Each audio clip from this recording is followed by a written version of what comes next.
4 million pesos po na binanggit nyo, security personnel po, public funds po ba ba? Yes. Oo.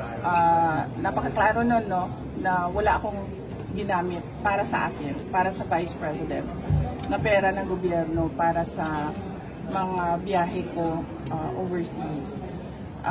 Merong charge sa Office of the Vice President ay yung security.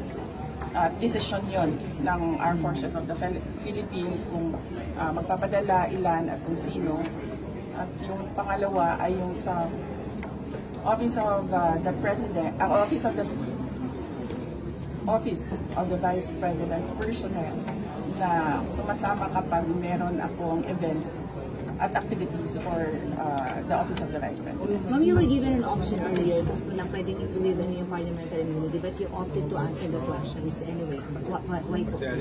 Yes, oo. Ano nga ba yun?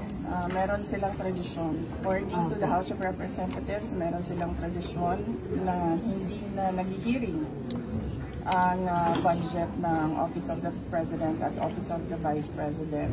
Pero kanina tinatanong ako kung i-waive ko ba yung ano ba yun? Tradition na yun nila, no? The privilege. Yes. And sinabi ko na i-waive ko yung privilege na wala nang tanong sa budget ng Office of the Vice President. Ma'am? Last 2 questions. Ma'am, were you expecting yung mga confidential fund questions